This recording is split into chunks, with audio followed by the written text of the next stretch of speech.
You know, is my mic on? Help! Technical difficulties, guys. In the meantime, I will serenade you with... Oh! Have I been talking this whole time with no sound? I can hear your mic now. Yep. Right into my... Could you hear... Can you hear my mic in your headset? Yeah. Okay. Sorry, guys. I couldn't hear you. I'm sorry. Were you able to hear anything of what I said? Well, TLDR, welcome everybody. We're going to be going over Season 2 today. Thanks, Molly. Okay. Well, you heard everything Garrett said, so that's all right. Garrett, back into it. Yeah. Can you give us an...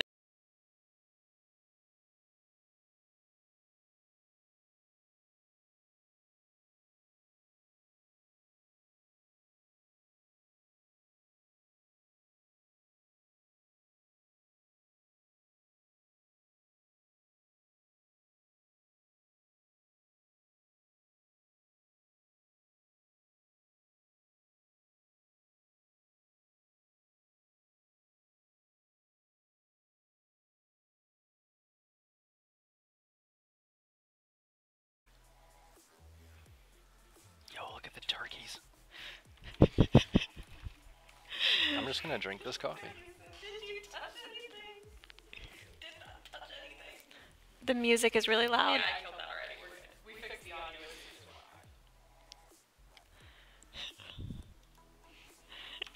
issues. We'll be back.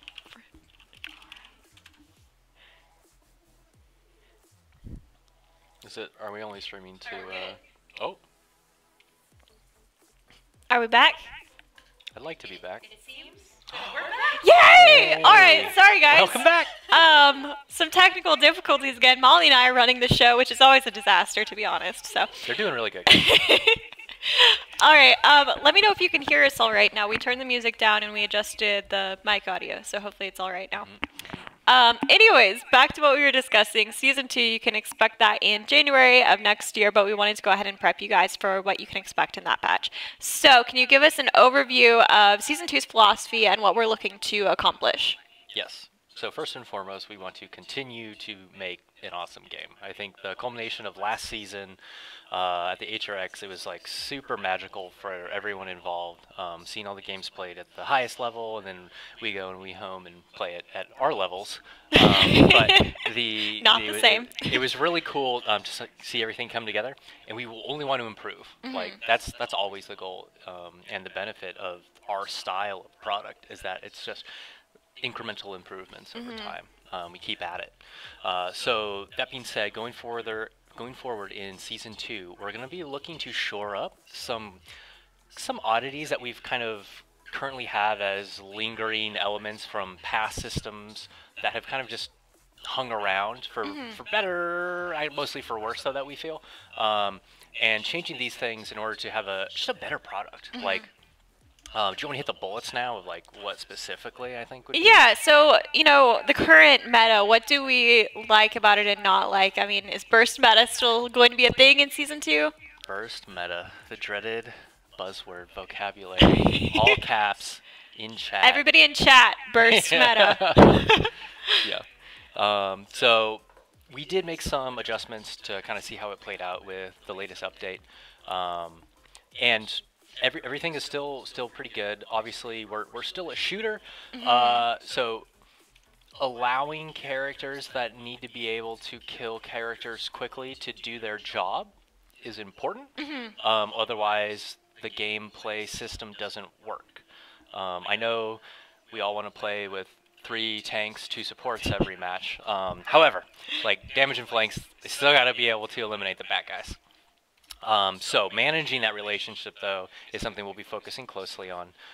And some of the changes we're going to discuss in the future will actually contribute to a better feeling, pace, and governance of TTK, which will kind of add up for a oh god, why did I die in round 1 of the game so quickly? How is this possible? So what else are we shaking up? I mean, besides kind of the changes there, what can players expect at a high level for Season 2? So systematically, a high level is going to be shakeups to loadouts, shakeups to talents, and shakeups to the in-game items store. All things, we've changed some cards and talents a little bit more frequently, but item store hasn't seen much of anything in a hot minute. Yeah, it's been So- pretty static for a while. And that being said, it's a really good embodiment kind of what our title is in terms of complexity versus practicality versus functionality. Because we are that weird Venn diagram of shooter, MOBA, MMO, and where those kind of overlapping circles are is where we live, where we breathe, and where no other titles really do what we do. So it's kind of our bread and butter, and perfecting that bread and butter. We get the perfect bread and butter. The perfect bread and butter. Yes. The very, very best. But finding what that means, so for the item store in this case, right now we are planning on experimenting with removing restrictions for item categories. And for you guys, so basically that means is no longer one limitation. Oh, wow. So you can pick more than just one in every category. Yeah, that's the idea right now. Still needs further balance testing. However, that and then maybe some functionality around selling items potentially, alongside with the aforementioned loadout changes that we'll get to later, and then also the functionality of the items in the item store themselves outside of how many of one color can I have. So there are certain cards that are applicable in very niche scenarios, whereas the majority of other cards have a little bit more broader of a use where we'd like to see the more prevalent. For example, Veteran and Bulldozer are two that come up a lot in terms of like depending on what role or class you play, you may never use that card. And certain characters have that rule. If I'm a character that doesn't reload, we don't let you use deft hands, right? So, but that's not the goal. We want the cards to be applicable over a broad range of characters and gameplay scenarios. So maybe look to see changes to them or combination with other cards, just so that there's a lot more options. And then with the addition, or I guess removal really, of the restrictions regarding the one per category rule, likely see price changes too, because now things are going to be balanced around the fact that one character could have all red cards, theoretically, or have all yellow cards, or a tank with all of the defensive blue cards. Just That's being huge. this juggernaut on the battlefield. So there's a lot of, but like just by saying that, right, you're already thinking about, oh gosh, my build potential has so much more depth. I Right. have so many more options, which that's what Paladins is, right? We are the free-to-play hero shooter that just has more depth and is more interesting and better gameplay than any other competitors. And I think a big goal of, Season 2 in general is to make those decisions more meaningful and more important, which is so core to Paladin's gameplay as a whole, Right. And I know we also talked a little bit about overlap with loadouts and how we're going to make sure that, the item store isn't overlapping with any of that. Exactly. So right now we have many characters with many loadout cards that do the jobs of, or I do the same jobs as the card, or sorry, they're not cards anymore, as the items in the item store. For example, like cards with healing reduction, both loadout and talents, right? So one that's often memed because of its strength, fairly, is Leon's Death and Taxes, right? This is a talent card, for those that you don't know, that is basically higher than rank 3 cot, that just Leon gets to walk into the battlefield round 1 with. Sure, she doesn't have the benefit of whatever talent she could have chosen, right? So she made that opportunity cost decision. But then she can itemize in cot, right? So we, initially, why did we implement this in the first place, right? Why do characters have healing reduction? Why does Cassie Kinetics exist, or healing reduction on Fireball for Fernando exist? And the answer is that it's because it was interesting. However, we're this far in our life cycle, and we can see the impact that it has on the overall game state. And we have some low-level latent theories that the prevalence of anti-CC or anti-heal or reveal cards actually contributes to that sentiment that you mentioned earlier of burst meta, right? When wholesale over our history, we have far more actually reductions in damage than increases. So when we see that, we're like scratching our heads for the most part. Like, we've really only reduced the amount of speed that characters die at. Why is this so prevalent now? Why are people... And it's like, well, it's because characters are coming in round 1 with the ability to do what COT 3 does, which is meant for like a late game item function. Right. And I've probably given this description a bunch of times if you met with me at DreeDaHack or remember for the other stream, but basically what we want, right, as we kind of have in-game progression. We're a shooter with in-game progression where through the end of the match you want to feel like you're becoming more powerful. As you gain more items from the item store, you gain credits, you do your job or don't do your job and suffer because of it. Like, you're buying red items, you're buying blue items to specialize. And that should be progressive. Right now, so what that does, wait, where's my, so imagine a graph, oh, okay, this works. Imagine a graph where your x-axis is time and your y-axis is TTK. Theoretically, as people gain items, you want it to slowly decrease with some variance based on people buying defensive items or not, and more lethal items such as COT, Wrecker, but that's counteracted by the cooldown ones or the ult ones. But right now, it's like this. Like crazy. Because you have all these characters stepping into the battlefield with cards that do the full job of what the item store cards do. And I mean, I was there when we made these decisions to do that, right? So no one's getting thrown under the bus. It's just what we went for previously was, is this an interesting conversation that the player gets to have with themselves over, okay, I maybe want to save myself some credits late game by taking this healing reduction card early. However, we believe we sacrifice some of the quality and some of the the pacing of our matches overall that we want back. We want that back. It'll feel like a more kind of clean game versus a lot of weird outliers and variables that kind of make my experience a little more jolted and broken up. Versus like consistently like, okay, I'm slowly getting my healing reduced more. My shield is dying slow or a little bit quicker as the game progresses. So big changes to the item store and loadouts, and they kind of play off of each other, right? Because of the way that some of these loadout cards will be redesigned, you're going to have to think more closely about what you're picking in the item store during your game. And now there's even fewer limitations, right? So it's like, okay, I'm popping off, and none of my team, it's like the bane of the paladin's player existence, right? No one's buying Wrecker, no one's buying Cauteries. I'm going to take it upon myself to do both. In this new world where there's no item restrictions, and now you can.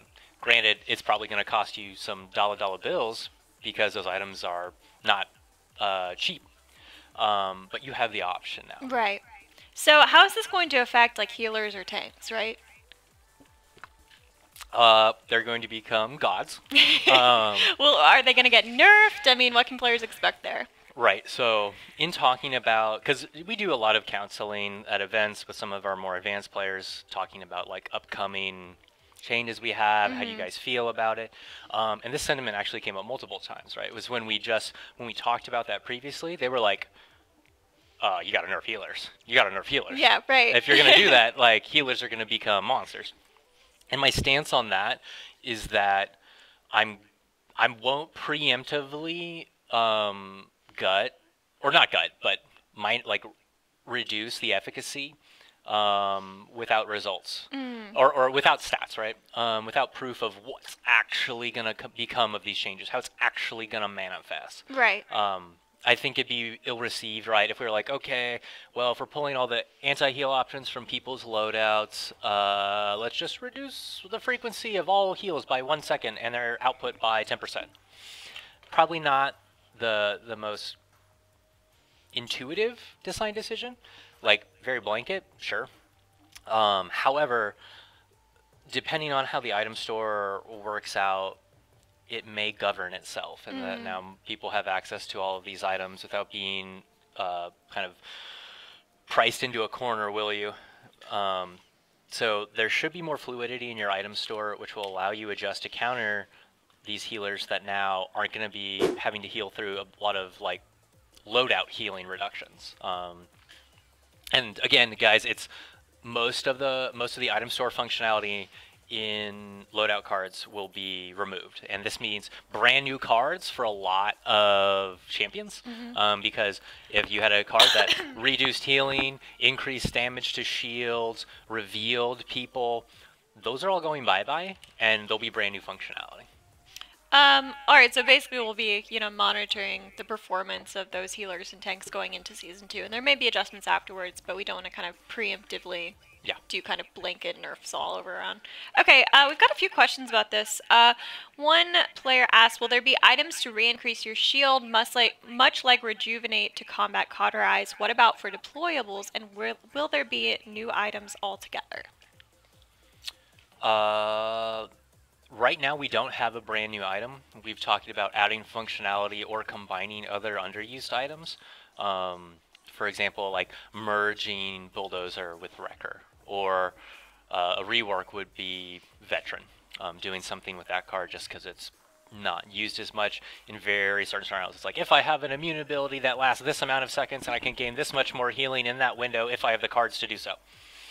Not the broadest of uses, so it could be improved.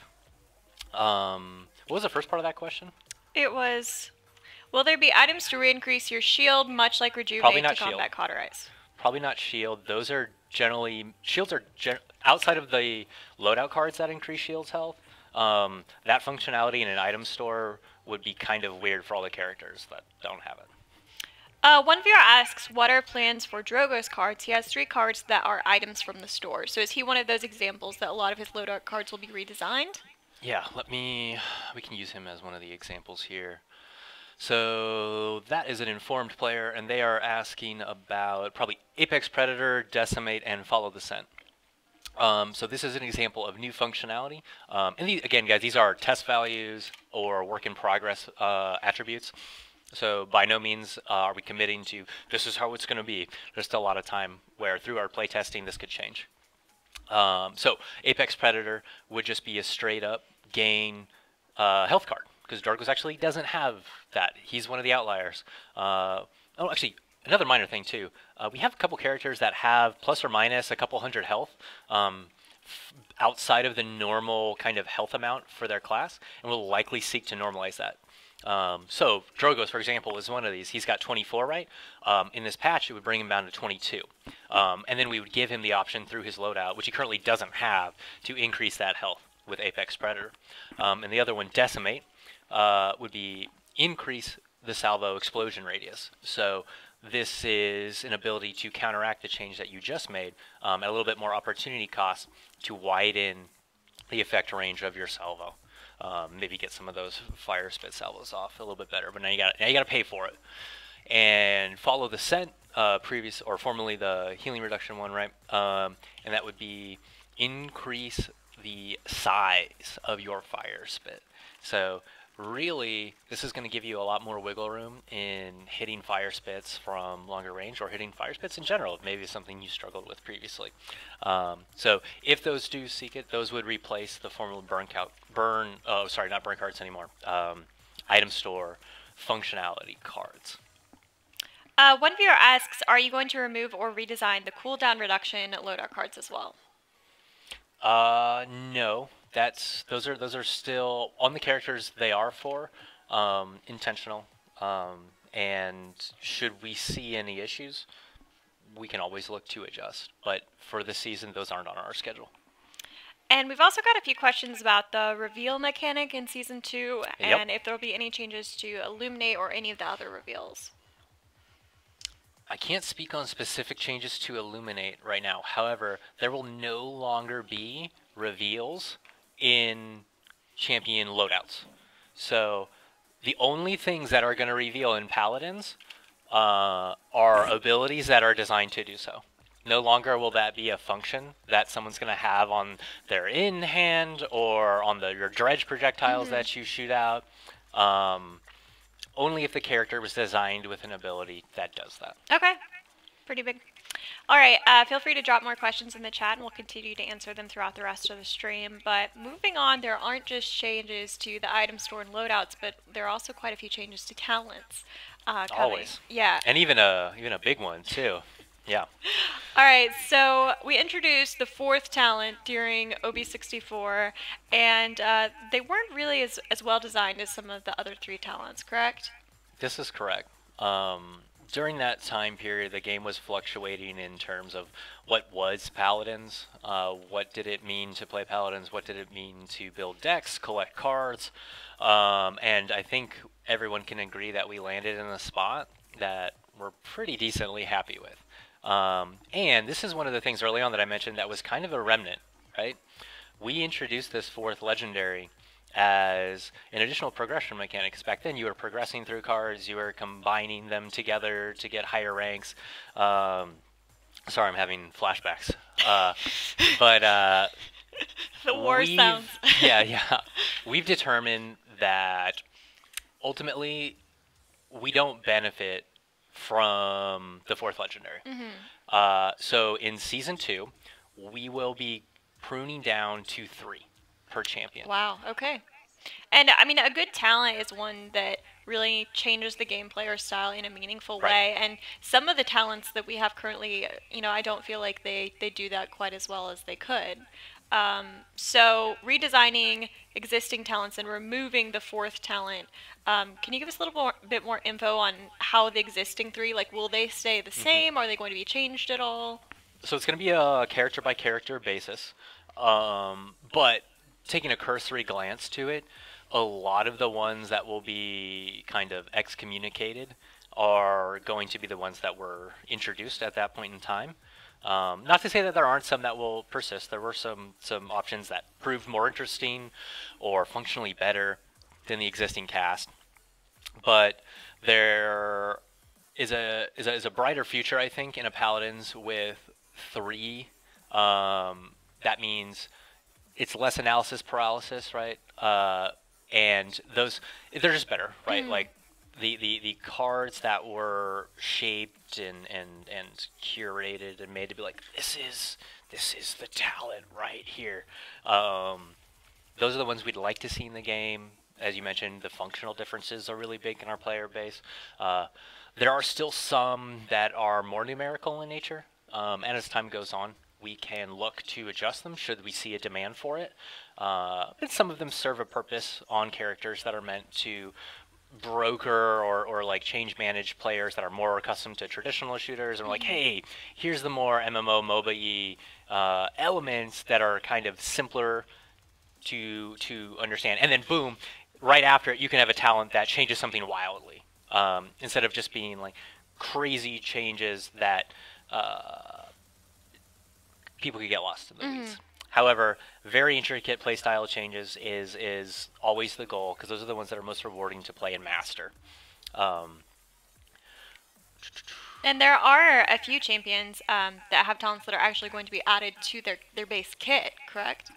Oh, yep. You're Spoilers. reading the notes faster. Yeah. So part of the change management, right, will be, for instance, death and taxes I brought up earlier, right? This is one that we added later. Does the item store's items job. So rest assured that's likely just going to be culled, pruned. However, there are certain talents that were added that just became like the absolute favorite and didn't necessarily break anything. One of these is the one you're hinting at is the spoiler result for upcoming change to Ceres, where Void Abide's functionality is actually going to be integrated into the base ability. Okay. Which is something that is capability that Ceres has really lacked, and we feel that this is going to allow her to compete at higher levels. Sorry, I just pulled this one up. Yeah. So I saw you guys Void fiddling. Abides. Oh, we even have our own little portraits? I like this one better. Yeah, I know. There's 2 of us here. So Void Abides, you said, is kind of going to be transitioned into her base kit, and then she'll have 3 other talents. But this isn't going to happen for every single champion. This No, is no, just no. These are all examples. Like I said, it's a very champion by champion basis. We approach each character very carefully. Each one is a child of mine. Okay, so it's going to take some time. But if there's any like suggestions that pop into your guys' head, by all means, drop them in chat right now. If there's something you've been dying to suggest, we're all ears. But we do have a general plan going forward for those. So, and just to reiterate for people that came in, we are talking about basically taking every champion's talent pool from 4 to 3 in the next season. So are there any other talents that you kind of want to go over? Maybe Bomb King a little bit? Yes. So Bomb King's previous 3 talents, we added Royal Subjects, right, which was the larger radius on his in-hands. And it was kind of met with like a lukewarm receival, I guess. It's like, here's this character that has highly polarizing DPS. If you can hit your sticky bombs right, then you get the payoff. And then here's this talent card that's like, boom. Now it's easier to do. And we're like, wait, what? So that's an example of one that might be pruned. And then that doesn't mean that the others are just going to remain as is. So Demolition is a pre-existing one that had some intangible qualities that were changed, right? That it increased the radius and made Grumpy Bomb just wipe out shields straight up. But there wasn't a lot of extra feedback around doing so, and drastically didn't really change your playstyle. You still played it, and was his second talent that modified Grumpy Bomb. So one we're working with right now in terms of theorizing and playtesting is, what if Poppy Bomb, instead of exploding players backwards, sucked players in? So that synergizes well with a lot of his kind of area effects, both his in-hand and his Grumpy Bomb,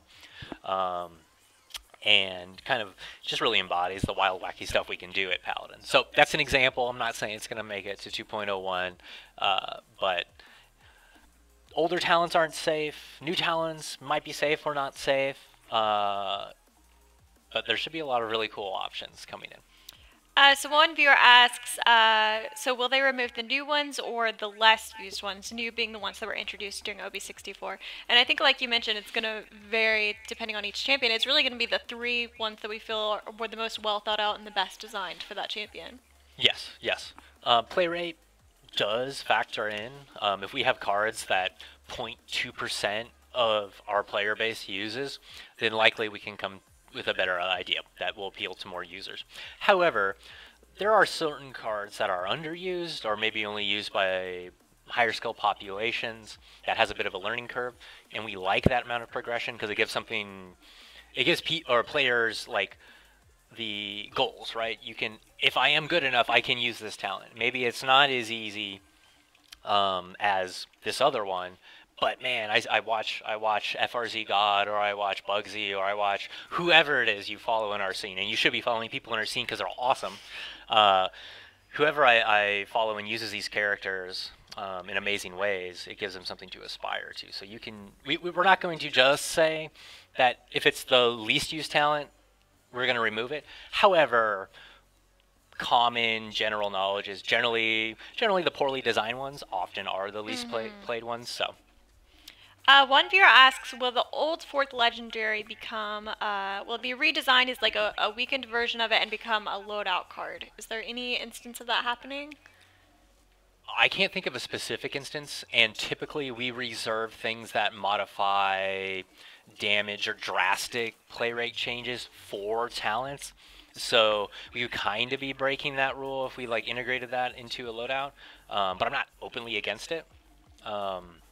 If there's any that come to your mind, like, oh man, like, I'd still like this functionality, but as a loadout card, we're ears. We're all ears, I guess. We can listen. Perfect. We've got a lot of questions going in, so before we jump into the Q&A portion of the stream, was there anything else you wanted to cover as far as items and loadouts or talents that we haven't covered already? Any big new changes? You guys aren't tired of me talking already? I'm just blabbering. Okay, let me take a quick recap for myself. The coffee's really kicking in right now. So we've got, what can players expect? We talked about the item store, we talked about the talents going from 4 to 3. I'll reiterate too, cause, I think I didn't mention. So also removing anti-heal, removing shield damage, removing reveals, and also removing CC reduction. I think I missed CC reduction from loadouts. If you want CC reduction, now you can go to the item store to buy it. And you don't have to feel bad about losing Haven, about losing Blast Shield, because you're going Resilience, because in our new item store, there won't be restrictions like that. Right, you can pick both. Right. But again, it's just not very consistent if, like, things are happening to my targets or I'm knocking them back and nothing's happening and they don't have resilience and I'm like, what? Like, that's on just one level too deep probably in terms of the depth. We pride ourselves on depth, and we pride ourselves on depth that is understandable and readily available to our players. But when things are super nested like that, it can be a little problematic, and it's just holistically better if the item store kind of owns those effects for the most part. I mean, these are going to be huge changes and shifts for players across the boards. I'm sure you guys have a lot of questions. We're going to move on to the Q&A portion. We've already got a lot of questions about specific champions that they want to hear, kind of what the plans are. Let's go. So first, Moji's talents. What can Moji players expect in changes to her talents? And keep in mind that all of these are work in progress. Like, this could change between now and Season 2, but we still wanted to give you guys kind of a sneak peek. Yeah, and to kick it off, you're going to hit me with the Moji one immediately. I see you. So, it's a little bittersweet, but Moji probably won't be seeing the majority of her things touched. And I say that with the idea that a larger change to Moji will potentially happen, and I'll pose that question right now because this is a great time to do it. And I've seen the sentiment also echoed a little bit in the community. Couple streams. I think I was in Cuss's stream, and I hinted at this earlier too. But I'd like to know your guys'. How many viewers we got right now? 850? All right. My 850 people. I need you guys to be my agents of knowledge, my agents of communication. Go forth, and get some feedback going over how would you guys feel if Moji was a support character? Good. Molly's a support main. I am also a support main, so we're both like, yeah, let's do it. Yeah. But yeah, so let's entertain that idea, and maybe we can do some cool stuff in the future. Yes, no. Yeah, lots of yes. Okay, lots of yes. Maybe we'll do another Twitter poll. All right, so let's see here. Lots of yeses. Yeah, they're into it. Moji new support, possibly. Maybe. CC reductions, we talked a little bit about this. Will there still be anti-CC cards and loadouts, or will they be gone in Season 2? And will some talents still have CC reduction, like Khan or Grok? So talents that give full immunity will stay. Loadout cards that give percentile reductions will go. Okay. Makes sense. What about Grok's Spirit's domain? Is it going to be removed? Is it going to stay or be integrated into his base kit? That's a great question. I like Spirit's domain.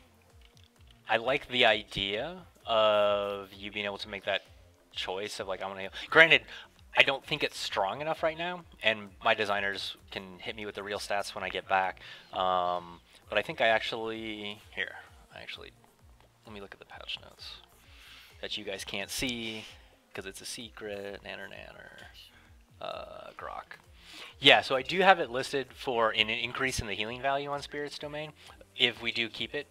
I think Grok has an interesting spread actually on what populations use his different talents, so that's likely going to take some discussion to kind of hammer out. One viewer asks, with burst meta on its way out and the intent to remove effects like Cauterize from loadout cards, will that mean champions like Sky via Decrepify, I hope I pronounced that right, will inherit the Cauterize item on the right-hand fire to retain some anti-heal efficacy? So, actually, I can answer this question and also allow me to elaborate. base champion abilities that have overlap with the item store will continue to do so. It's just the ability for characters that on their base kit didn't have this functionality, that then they got to add it in just for the cost of the 1 to 5 points. That's what we're removing. So abilities that at their base maybe deal more damage to shields or have healing reduction on them are still going to continue to do so. And then Decrepify specifically, if this is like a latent, like, will Sky be meta question? Was this maybe. Feral? Did Feral ask this? I have a feeling. But characters that have those attributes may see a little bit more favor in terms of the pick face. We'll see. One viewer asks, what about diminishing returns? Will there be a change in that too, since a lot of things overlapped, like speed buffs and nimble, etc., etc.? No, diminishing returns will stay the same. Maeve. Everyone is asking about Maeve's talents in capital letters. What can players expect for changes in Maeve's talents? Man, you guys got to play that cat burglar, dude. I'm telling you, dude. Those 2 sets of daggers. Pow, pow, pow. So Maeve's an interesting one, right? Because we receive a lot of feedback. I think the Maeve portion of our community is actually its own portion. There's like very little overlap. It's just there's paladins players, there's support mains, there's flank mains, there's damage mains, and then there's Maeve players. Yeah, right? it's true. And I mean, that was one of my favorite. I love Maeve. Designing that character was probably the most fun I've ever had on this project. So she has that special little place in my heart. She's also, and this is so appropriate, she's balanced on the edge of a knife, right? Fitting. Yeah. On one hand, right, she's by far one of our more mobile champions. Has the potential to create very large amounts of damage in very short amounts of time. And doesn't have a lot of the protection that a lot of other flanks benefit from. Her only protection, arguably, is some loadout options and then the mobility itself, which oftentimes, if you're being aggressive, you've already used offensively, and so you can't benefit from it defensively. So on one hand, we're hearing this feedback of, man, freaking burst meta, like street justice, and exclamation mark. And on the other hand, it's like, make the character that moves really fast and deals lots of damage better. And to be crystal clear, the fact that Maeve is seldom picked in your more advanced levels of play, by no means, and when I say advanced, I mean like literally the best players in the world, because she's still being picked in your rank games. She's still she's still winning far more often than some of your other characters. I think she's even beating your Andros of the world right now. It's just not like common knowledge. And she doesn't have spiky horns on her head, so, not as edgy. Not in her default skin. Yeah, that's true. Thunderbrush has got to put him in there somewhere. Dude, we have... Well, actually, now it's ears. It's actually less about spikes for me. Yeah, It's that's mostly true. ears. The ears and the tail. Well, she's It's got her like demonic skin. There's that one. There's that one. Yeah. It's so funny when you said that a good portion of the community is just Maeve mains. I think, like, 4chan, our 4chan community is like 90% Maeve mains, it seems like, and a good portion of the Reddit community is also just Maeve. Just Maeve. I love it. All right, a few more questions. We've got quite a few, actually. Are there any plans on buffing mobility, or is mobility not coming back just curious to experience that meta again? Yeah, I think when people say mobility, right, they're specifically talking about the Poppy Bomb magnitude on Bomb King, the Thrust magnitude and Skeen on Drogoz, and Dash Distance on Andro is back, Darkstalker. So it's really... what were the other big... Chat, help me out here. Who are the other larger scale reductions? Because I'm pretty sure it's Bomb King and Drogoz that were really the largest reductions. And by no means are those characters anymore out of the Buck meta. leap, double jump pip, triple jump. Buck is bounce house. That's true. And he's kind of falling out of grace. That might be an interesting talent for our boy Buck. But, so, it's not like we just, as a designer on this project, come in and then get in a circle and then chant, like, nerf mobility. Are you nerf sure? mobility. Because I'm pretty sure I've seen that at night with, like, the candles lit, and I just walk out of the office. You weren't supposed to see that.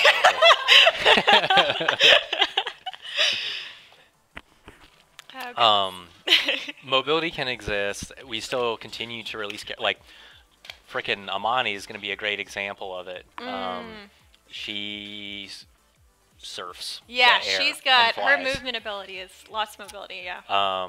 It's just, it was excessive. Steps did need to be taken back then. But I'm not saying it's impossible to integrate a little bit more of it. It just has to be curated a little bit better. And just to kind of assuage any concerns, this isn't being done for any environment in particular. This is just as a whole, we've seen notable improvements in core metrics from that. But if we can be a little bit more lenient, have a little bit more fun, and retain the improvements we've made, I'm open to it. All right, chat wants to know about Genos, in all caps, Genos' talents. So Genos' talents, Genos was a very strong pick. And again, I'm talking, because I'm guessing we have a lot of engaged users right now. These are a lot of our more advanced users showing up to this kind of stream and asking.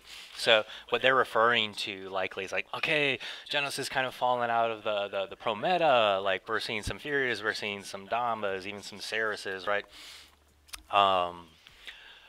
Genos is an interesting boy because he's very strong in the throughput department via HOTS, right? And the healers that we see, it's burst meta, but it's burst healing meta as well. So maybe once that's toned down, you might see some of this, a little bit more Genos play.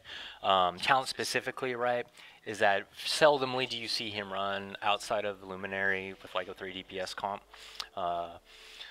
Which we love. We love seeing those 3 DPS comps. And there aren't exactly clear answers either, because I'm talking about how millions of players are going to make decisions, and I don't make the decisions for them. That's true. But we obviously control a lot of the variables that those players then interface with and deal with. And you could also argue that the kind of recession of Genos play is not in part due to the loss of functionality on Genos parts, but the introduction of just more powerful options through other healers. And maybe if those are adjusted to or reined in, you could see more of him. And then ultimately, you're left with one of Paladin's oldest. I won't even really call it a problem. It's mostly just a reality of what type of game we are. But you have lots of room in drafts for 2 different front lines. You have lots of room in drafts for our 2 different damages, or 2 different flanks, or 3 different damages and 1 flank. But typically, you really only see 1-ish, and then a 2 support pick is far more uncommon than a 2 frontline pick. So the variety of which supports are picked is far less.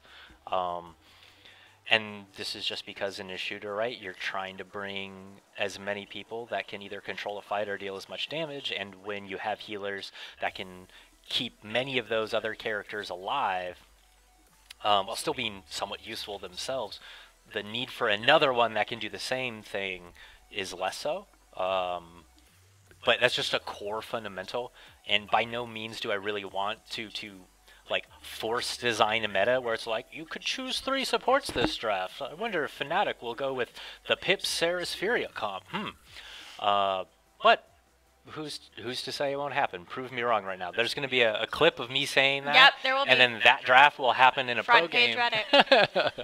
And I'll be just like shaking Can my you hands believe at the Evil sky. Mojo Martini said this? Yep. Yep. Believe it. Okay, lots of questions about Torvald and what players can expect for Torvald's talents in Season 2. Torv. Grandpa. Torv is also... So Torv is very effective.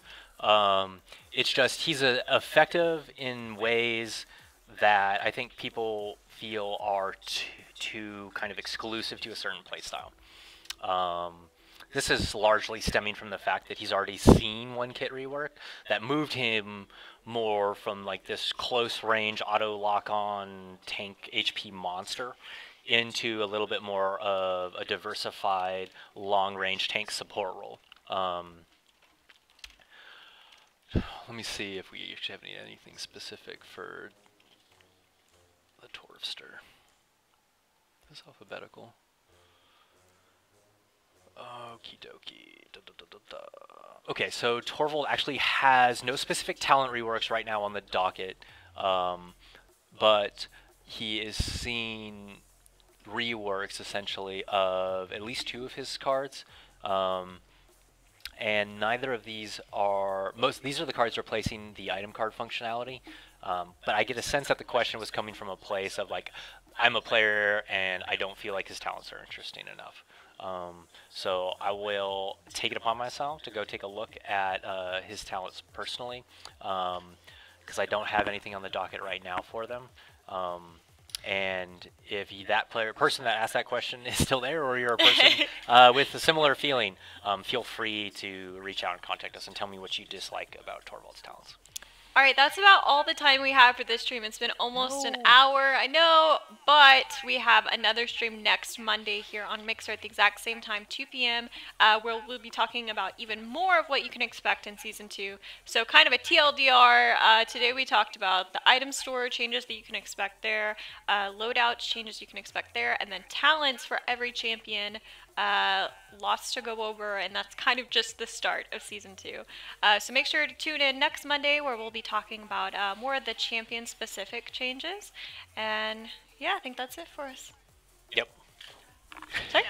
Yes, downtime. Sorry, there is downtime. Just a reminder, this Wednesday we're going to have 24-hour downtime across all platforms from 5 a.m. Wednesday to 5 a.m. Thursday. This is to make sure that our tech team can go in the back end and fuse all the databases together for cross-play and cross-progression, which is also in 2.01 next year. Super exciting stuff. But PTS will be live during this 24-hour downtime, so you can go play the 1.9 PTS. And then we'll also be here on Mixer doing dev streams pretty much all day, so it'll be a fun time. Awesome. Thank you guys.